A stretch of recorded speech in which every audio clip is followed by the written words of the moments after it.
The New England Patriots have officially been eliminated from the playoffs, so we're going to examine how we got here, what big decisions are coming, and why Patriots should have some reasons for optimism here today on the Locked On NFL Scouting Podcast. You are Locked On NFL Scouting with the Draft Dudes, your daily podcast for NFL and college football scouting. Part of the Locked On Podcast Network, your team every day. What's better than this? It's guys being dudes here on the Locked On NFL Scouting Podcast. We're the Draft Dudes. I'm Joe Marino from Locked On Bills. He's Kyle Crabbs from Locked On Dolphins. And we are your NFL experts here with you daily to talk team building across the league on the Locked On NFL Scouting Podcast with the Draft Dudes, part of the Locked On Podcast Network, your team every day. We'd like to thank you for making Locked On NFL Scouting your first listen every day, and a big welcome and shout out to our everydayers. You know who you are. Those of you who never miss a single episode, we appreciate y'all being here very, very much. Today's episode is brought to you by Game Time. Download the Game Time app, create an account, and use code LOCKEDONNFL for $20 off your first purchase. Last-minute tickets, lowest price, guaranteed. Joe, happy Tuesday to you as we get ready to flip the page in the days ahead to week 15 of the 2023 NFL season. But part of this transition period for us at this time of year is to put our GM-ish, I guess, hats on, our doctor coats on, because we're going to do kind of the autopsy of this New England Patriots season that will not finish with a playoff berth. The Patriots currently sitting at 3-10. In spite of a win against Pittsburgh on Thursday night, they were eliminated thanks to the results that happened on Sunday. So we're going to kind of split this thing open. And I think you probably start with what went wrong. There's a lot to get into, so I don't want to belabor the pulling teeth portion of this program any longer. What went wrong with the New England Patriots this year? Wow. Okay. So I think you look at this, you look at this from a number of angles, but I feel like offensively is where you have to start, right? It's a pretty good defense. And there's some things that have gotten in the way on defense. We'll get to that, but I think you got to start on offense.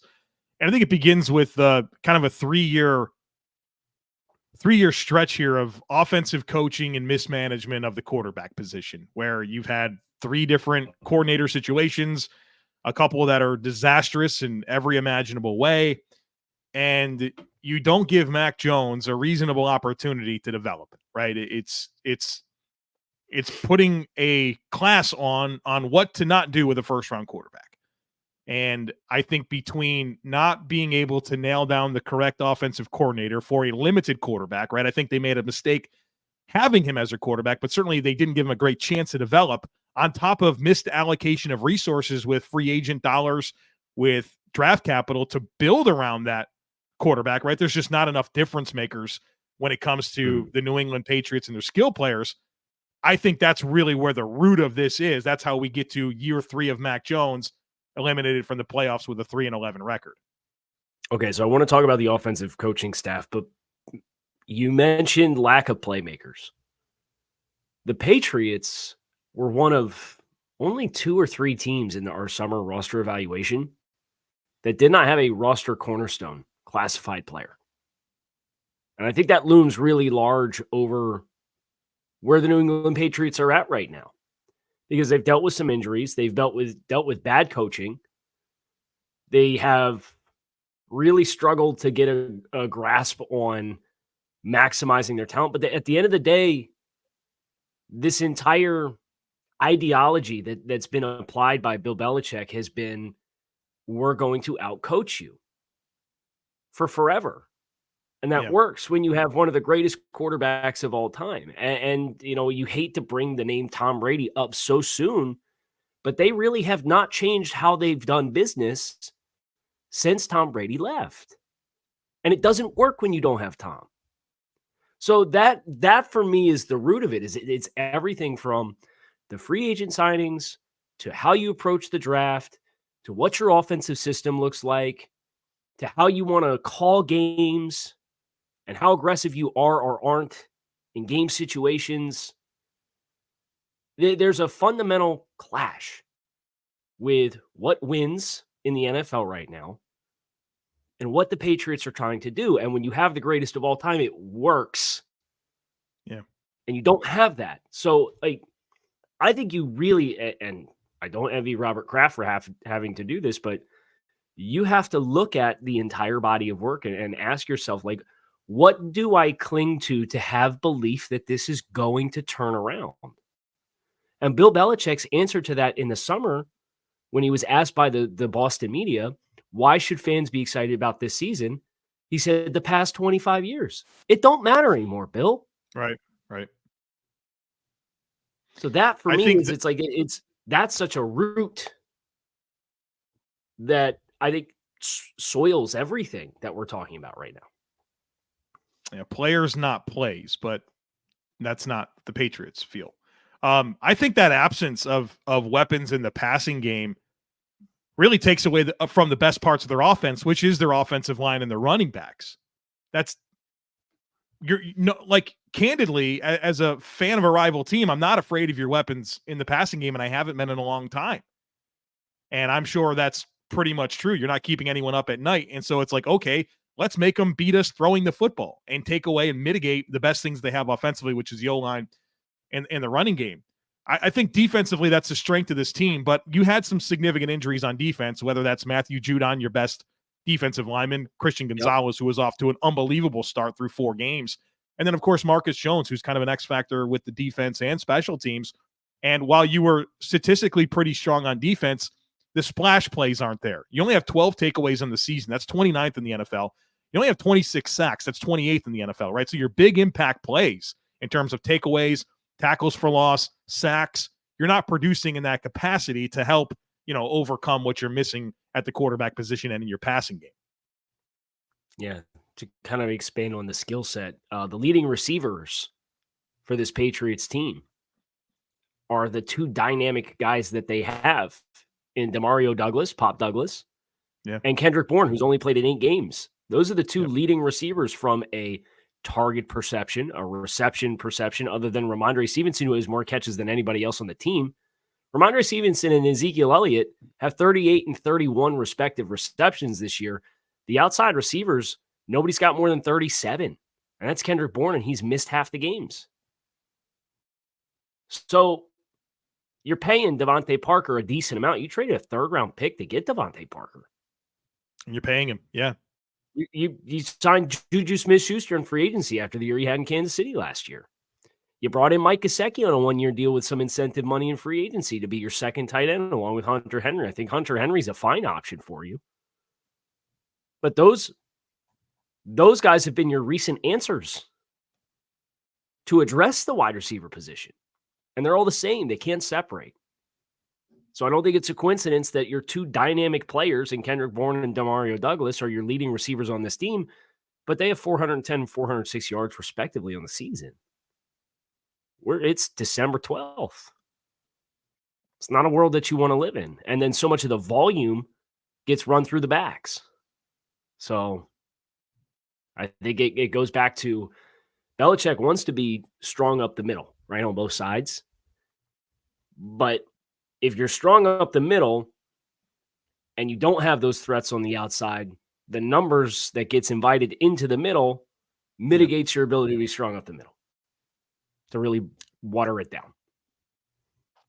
So plenty of reasons how we got here. And we're going to shift our focus in this conversation next to the big decisions that are coming for New England this offseason. And then we're going to get to the reasons for optimism for Patriots fans. So stick with us. But folks, you shouldn't have to worry when you're buying tickets to your next big event. Luckily, Game Time is here, and it is the fast and easy way to buy tickets to all the sports, music, comedy, and theater events near you. They've got killer deals on last-minute tickets, all-in prices. They give you a view from your seat. They have a best price guarantee. I mean, simply put, Game Time takes the guesswork out of buying tickets. The app is awesome, super easy to navigate. They have flash deals. I love just popping in from time to time on the app, seeing what type of flash deals they will offer to me. Plus, they'll send the tickets right to your phone. You don't have to dig through emails to find them. So snag the tickets without the stress with Game Time. Download the Game Time app, create an account, and use code LOCKEDONNFL for $20 off your first purchase. Terms apply. Again, create an account and redeem code LOCKEDONNFL for $20 off. Download Game Time today. Last-minute tickets, lowest price guaranteed.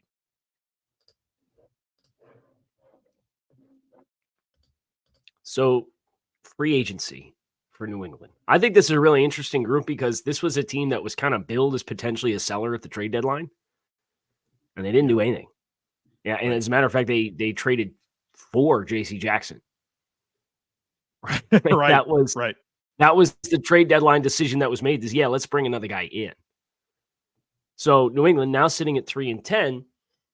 Hunter Henry, who just gave flowers as one of their redeeming skill players, it's an expiring contract. Starting left tackle, Trent Brown. One of your leading receivers, Kendrick Bourne. Your tight end 2, and Mike Gesicki. Jalen Mills.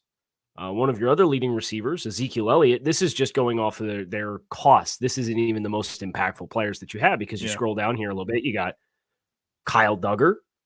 I think the player that probably has a case to be made to be a franchise cornerstone. You have Josh Uche, good pass rusher. Anthony Jennings, who stepped in the absence of Josh Uche. Pharaoh Brown's made some nice plays for you. Michael Onwenu. Yeah. Starter at right tackle. Started year at guard. That was supposed to be a Riley Reef spot. That never materialized. So Onwenu kicks out the guard.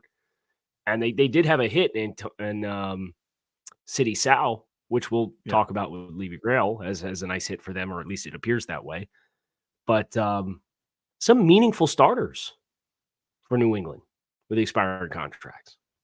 Feels like the big three, Duggar, Uche, and Onwenu, as guys that are, Duggar 27, Uche's 25, Onwenu's 26. I think that's where you find yourself really wanting to bring those guys back, right? Trent Brown, good left tackle, 30 years old. Hunter Henry's 29, right? The thing about their tight ends, all three of them are expiring contracts. So they're going to have to make some decisions there with either new contracts or new players. So it's not, to me, it's not overwhelming, especially when you consider they're entering this offseason with $75 million in cap space with 44 players signed, right? They're going to have flexibility. There's plenty of opportunities to create even more cap space if they want to, but they've been in this position, right? They've had cap space every year, it seems like. They got to have some hits, man. They got to be able to do the right things with this money to have a more dynamic roster that you can lean on players instead of plays to win football games. And so notable expiring contracts, they got several, but I think Duggar, Uche, and Onwenu are the big three. Not a lot of relief in the way of how they've structured their contracts, just kind of looking through as far as levers to pull to grow that salary cap space. Some of the top restructure candidates would be Davon Godchaux, Dietrich Weiss, David Andrews, Jonathan Jones, Jawan Bentley, but none of those guys gets you more than $2 or $3 million in cap space. So there's not a lot of appeal. Go ahead. The big lever to pull is J.C. Jackson. You cut him, you save $14.4 million. I don't think there's any dead cap accumulation for that either. I think that's your big one. You can also cut Davon Godchaux and free up $8 million, Lawrence Guy $3 million, Jonathan Jones $5 million. I think the only logical restructure candidate is JuJu Smith-Schuster at $5 million, and you might not even want to do that. It doesn't seem overwhelming to me. Yeah. There's just not a lot of leverage to pull. There's not, but I don't think you need them, right? You have $75 million in cap space. You let go of J.C. Jackson and you got like $90 million in cap space. Like you have all the money to do the things that you want to do.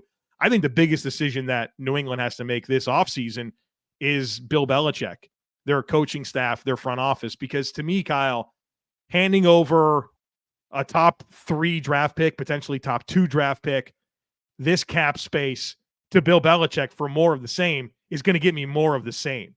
And so do you want to roll with it or do you want to flush? To me, I'm flushing. I'm getting an entirely new coaching staff. I'm getting an entirely new front office. And to me, that's at the root of all of this, because even if you look at the extension candidates, whether it's Jabrill Peppers, Jelani Tavai, Davon Godchaux, Dietrich Weiss, David Andrews, Rhamondre Stevenson. You want to know what you're running.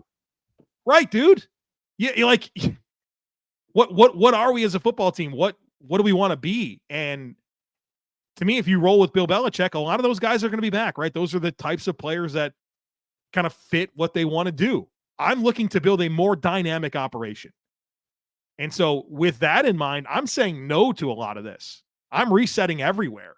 But that's at the crux of what their biggest decision to make is this offseason. Yeah.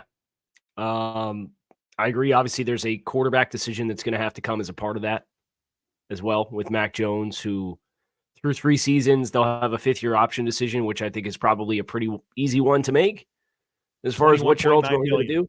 Yeah, no thanks. We'll decline that 5th-year option. Mac Jones will. And from a cash perspective, he's only owed $2.78 million in cash next year. So if you move on from him, that shouldn't be a hard contract to move. Oh, if you're a quarterback needy team that's outside of the first tier of quarterbacks, and you want to sign a mid-level free agent and maybe bring in some competition that has some upside for what it could be, well, I'd trade a late pick for Mac Jones just because the offensive infrastructure has been so bad. You saw he looked like a competent quarterback with Josh McDaniels, and then McDaniels leaves for the Raiders. And the coaching staff looks totally incompetent, whether it's Bill O'Brien or last year's group with Matt Patricia and Joe Judge. I mean, look across the NFL and see the quarterbacks that are starting games right now. Like, and last year, it was the most ever in the history of the NFL for different quarterbacks starting games. We are seeing quarterback injuries at a high rate. Like, quarterback depth is stressed across the league in a big way. Like, literally, just look at the games that were played this past Sunday and remind yourselves of who's starting at quarterback. If you can get Mac Jones on a very modest contract to be a QB2, to just do the Trey Lance thing in Dallas, right? Or, something along those lines, you should be interested in doing that because the reality is your backup quarterback's probably going to see some action. Yep. So, other decisions to make, it kind of gets, it bleeds into Levy Grail a little bit, but I think it's worth discussing. They got to decide what kind of quarterback they want to have. They're going to have a chance to pick a high quarterback. It seems like the draft class is trending towards having more than just Caleb Williams and Drake May. Drake May officially declared yesterday. So that's good news for Patriots fans. So some of this will be what personality of a coach do we have? What kind of offense do we want to run? Like, they have to answer all those questions first, but then you're actually going to have an evaluation opportunity for quarterbacks. And you're a little bit at the mercy right now with the draft order of who's picking one. And if the Chicago Bears, courtesy of the Carolina Panthers, choose to go with the quarterback or not. But say they don't, like, just for argument's sake, and they get their pick of the litter. Then you have 2 very different stylistic players. You have 2 very different personality players in Caleb Williams and Drake May. If they are outside of one of those quarterbacks, can you invoke Jayden Daniels? It feels like there's a lot of people that want to put Jayden Daniels and anticipate Jayden Daniels, who won the Heisman at LSU this year, into that conversation as far as being that stratosphere type of pick. We have to do our own evaluations on him, but like, obviously a very dynamic player, a lot of rushing upside as far as a dual threat type player, big time arm, like vertical shots down the field. You talk about infusing explosiveness into your offense. Jayden Daniels had more explosive plays offensively in 12 games than Joe Burrow had in 15 for that LSU team in 2019. Like, a lot of explosiveness with that. So really fascinating. And it's the total contrast from Mac Jones too. I think Mac Jones was always a high floor. We're going to bring him in. He's going to run Josh McDaniels' system. Right? There's not the arm talent doesn't pop. The athleticism doesn't pop. Kind of a vanilla personality. You can really dramatically change that, and that's going to be the face of your franchise, whether it is with Bill Belichick or with somebody else. I've got some thoughts about the quarterbacks and the Patriots. I'm going to save them here for the Levy Grail and that part of our conversation, so stick with us. But, folks, I'm obsessed with DoorDash. The convenience of DoorDash is unmatched. We're all busy people. We're all got a lot to do, and you'd love to have a little bit more time. Well, that's what I love about DoorDash. It gives me more time because I don't have to worry about, when I'm going to have time to get to the grocery store. I don't have to worry about what I'm going to make for dinner or when I'm going to have time to make dinner. You can just let DoorDash bring that to you. They'll bring you groceries right to your front door. They'll bring you food from your favorite local restaurants right to your front door. It's so convenient. They'll even bring you a snack. Maybe you want a little something from the gas station, soda and a Slim Jim, whatever you need. They'll bring it to your front door. So check them out. I got a deal here for you. Get 50% off up to a $10 value when you spend $15 or more on your first order when you download the DoorDash app and enter code LOCK23. Subject to change. Terms apply. Again, that's 50% off up to a $10 value when you spend $15 or more in your first order when you download the DoorDash app and enter code LOCK23. Subject to change. Terms apply. You kind of teed yourself up here. Yeah. I'd hate to interrupt the party.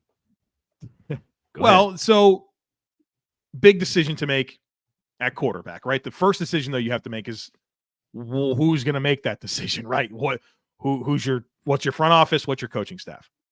Yep.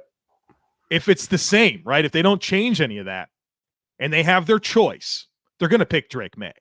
Like I just feel like that's going to be their preferred option. More traditional player, talented prospect, nice arm, nice size, has really nice touch and vertical, ability to push the ball down the field. They got to get some weapons for him, but I feel like that would be their choice. You want the ceiling player, I think you go with Caleb Williams. To me, part of my decision-making with a coach is asking them about that and tell me the merits of either quarterback. Where do you fall? Why? Right? And realizing that I'm looking to be a more dynamic operation. That pushes me towards Caleb Williams for sure. But I don't think Bill Belichick's going to be the GM/head coach that's going to pull the trigger there. I read a Patriot-specific mock draft this past week, and they had a scenario where they wound up kind of doing a trade back and putting themselves in positions for Jaden Daniels and having some other options, right? We'll see how this all shakes out. But the interesting dynamic is going to be, do the Patriots maybe win some games that puts them out of this conversation? They've already started that. They beat maybe Pittsburgh right on Thursday. That makes this a little bit more complicated. If they beat the Jets again, they're going to have another win. Are they going to win themselves out of having the flexibility that they might need to get the guy that they want, or really take advantage of all the options that could be there? Man, they got some help with the games last night. Tennessee was a 4-win team. They play a lot of divisional opponents. Getting a win against Miami. The team picking 5th right now has 5 wins. That's crazy. That's not normal, right? No, it is not. So you have Chicago via Carolina, 1-12. 2-game lead on number 2, which is the Patriots. Then you have New England at 3-10. They have a softer strength of schedule than the Arizona Cardinals. So they're ahead of the 3-10 Arizona Cardinals. And then the Commanders are 4-9. That is it for 4-win teams or less right now in the NFL. So you look at New England's schedule down the stretch, Kansas City, don't feel great about it. Maybe Denver ends up being more bipolar, but they're at Denver on Christmas Eve. Then they're at Buffalo, who they already beat this year. And I'm sure the Bills are going to be in their full court press in that situation, and that's going to be a 28-point bloodbath. And then they're home against the Jets to close the season. I don't think they get more than 4 right now, just looking at it. So if they beat the Jets. Because the Bears won this weekend, they went to 5 wins. The Jets won this weekend, they went to 5 wins. The Giants won this weekend, they went to 5 wins. And the Titans won this weekend, they went to 5 wins. Yeah, that was helpful for them. So if you're looking for the Leaving Grail here, fight on, my men. I'm hurt, but I'm not slain. I am not slain. I'll lay me down and bleed a while. I always want to say rest a while. Right. Bleed a while. Yeah, it's very more dramatic when you say bleed. And I'll rise and fight again. Rise and fight again. Well, the Patriots, for a Leaving Grail perspective, you're pretty locked in here with the top 4 pick. Now, you might flip-flop with Arizona. You might ultimately flip-flop with Washington. I don't see you getting to 5. So that's an old takes exposed for, what was it? My hot take was the Jets will finish behind the Patriots in the AFC East standings from like a week and a half ago or whatever it was. Well, the Jets beat the Texans, and, that changes things a little bit. They both won. Right. And it's with 4 games left, the wins weigh heavy right now on both sides of the standings. But I guess for New England, a chance to wipe the slate clean with such a low-level commitment, I think, to a lot of the Patriots players, the Belichick players. Yeah. is what I immediately point to, because you've talked about you would wipe the slate clean. I would also wipe the slate clean. I think they're going to do it? I don't know. But if you do it, you have the opportunity to make the transition without so many of the lingering effects of when Belichick's pollination across the league has started. Yeah. Because those coaches will spend 2 years bringing those guys in and overpaying them or making big-time financial commitments to them on multi-year contracts. And then the coach gets fired and you're stuck with all the leftovers. And you're like, well, I guess we got to trade him for pennies on the dollar to New England because we don't want them and they don't fit the new system that we're putting into place. And how attractive is this opportunity going to be for a new GM and a head coach where, like you mentioned, getting out of the Belichick stuff the path is very clear. You're not overly, you're not invested at all in Mac Jones. Like, it's done. It's over with. He's already been benched. There's no path here. You have tons of cap space. You're going to have a high draft pick, and you got a regular slate of draft picks this year, one pick in every round. Your 7th round pick comes courtesy of the Bears. So that's probably going to be a nice pick. But like, you have resources. You're not committed to a quarterback. You're not going to sit there and have to live with Belichick players that only work for Belichick, disciples on defense, right? Robert Kraft is, he's not going to restrict you in any way as an owner, right? Like, it seems like a good spot. And then also, I think there's a dynamic of this AFC East that's really interesting, where Buffalo and the Dolphins are two teams that have a lot of financial commitments for next year, right? I think you look at it's the ratio of salary cap space versus, I forget what the other axis was on that chart, but like Miami and Buffalo are very much skewed towards they already have high cap commitments for 2024.